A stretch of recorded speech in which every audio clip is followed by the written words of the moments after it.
मैं सर 50 साल हो गए मुझे इस सेवा में रहते हुए। 76 में आईपीएस में आया था और 26 में आपके साथ लगातार यही काम कर रहा हूं। अनुराग जी, एक दिन भी एक्स नहीं हुआ।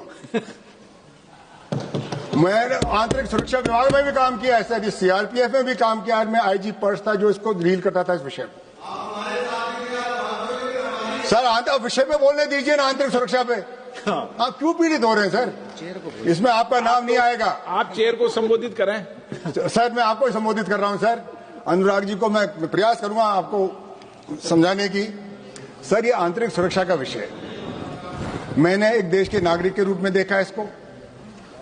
मैंने प्रधानमंत्री कार्यालय में भी आंतरिक सुरक्षा विभाग देखा है। मैं सुरक्षा सचिव था मनमोहन सिंह जी के कार्यालय में, वहां से भी देखा है। मैं सीआरपीएफ में भी था, इसी विभाग को डील करता था। और मैं पुलिस में डीजी भी रहा हूं और इस सदन का सदस्य हूं। मेरे अनुभव के आधार पर बोल रहा हूं, मैं किसी पर आरोप नहीं लगा रहा हूं। मैं मेरे 50 साल के अनुभव पे कह रहा हूं कि इसमें सुधार की आवश्यकता है। उसमें किसको आपत्ति है?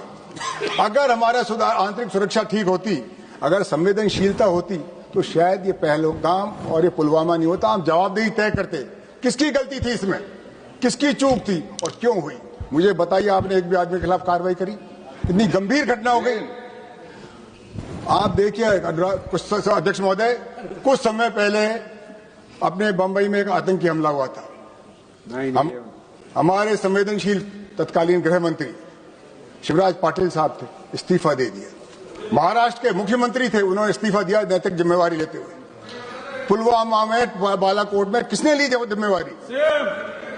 मैं इसलिए कह रहा हूं, मैं किसी के आरोप नहीं लगा रहा हूं, जो हुआ जो आपको बता रहा हूं। इस्तीफा दिया था, चलो आपने कपड़े नहीं बदले, बदला क्या? सुरक्षा तो बिगाड़ दी। मैं किसी थोड़ी शर्म करो। देखो, आप तो अपने बिल पे बोलो, बाकी इधर ध्यान। बिल पे ही बोल रहा हूं सर, बिल पे ही बोल रहा हूं सर। मैं तो सुरक्षा की बात कर रहा हूं। वो सुरक्षा में भी आंतरिक सुरक्षा, इस देश की सुरक्षा, देश के नागरिक की सुरक्षा।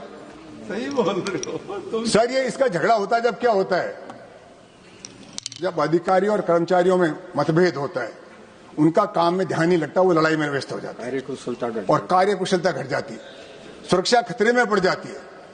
और इसकी बिल की जरूरत क्यों पड़ी, वही तो मैं बता रहा हूं आपको कि ये माननीय सुप्रीम कोर्ट का एक आदेश था जो अक्टूबर 2025 में आया।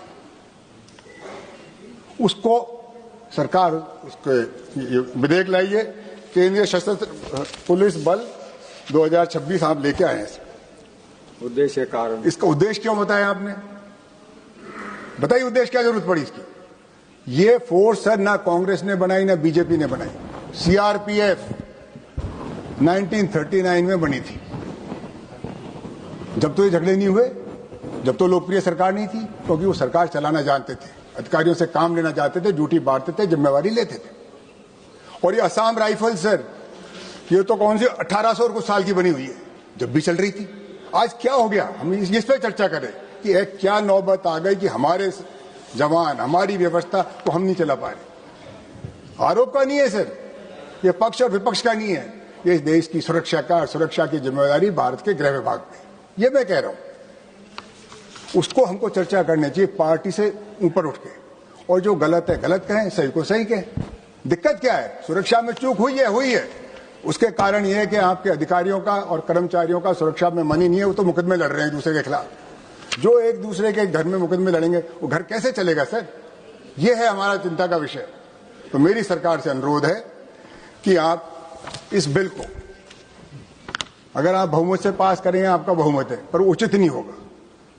इस पर गहन चिंता हो, चर्चा हो और मंथन हो, और फिर जो सहमति बने उस पर आप निर्णय लें। अगर आप बहुमत के आधार पर करेंगे, आपका बहुमत आप करा लेंगे, पर क्या वो न्याय होगा? न्याय होगा उसमें जबकि सबकी राय हो, सबकी सहमति, और हम सहमति बनाएं। बहुत जरूरी है सर। आप अगर कर दिया, ये वर्ग जो लड़ रहे हैं आपस में मुकदमे, एक दूसरे के शत्रु बन जाएंगे। उनको एक ही काम करना है, देश की आंतरिक सुरक्षा। जब ये लड़ेंगे तो सुरक्षा किस किस को प्रदान करेंगे? ये क्यों बनाया? अपनों को आपने आपस में क्यों लड़ाया? इसीलिए मैं आपको कह रहा था सर, ये कॉन्स्टिट्यूशन क्लब में क्यों लड़ाया?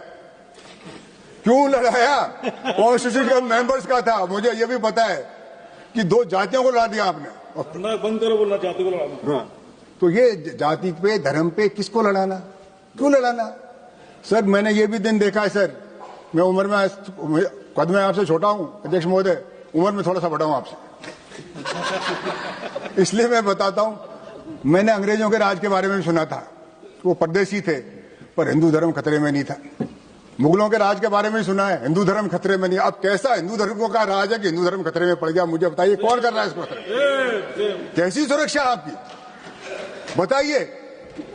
वो परदेशी लोग थे, यहाँ के नहीं थे जब हम सुरक्षित थे। हरीश जी, इस बात पर धर्मेंद्र जी बड़े खुश हो रहे हैं। नहीं सर, सर मैं तो बिल पे बोल रहा हूँ सर, आंतरिक सुरक्षा पे सर, मैं कुछ नहीं बोल रहा हूँ सर। पटेल भाई, मैं किसी को कुछ नहीं कह रहा हूँ सर। इस देश में, ये देश हमारा है, ये सेना सबकी है।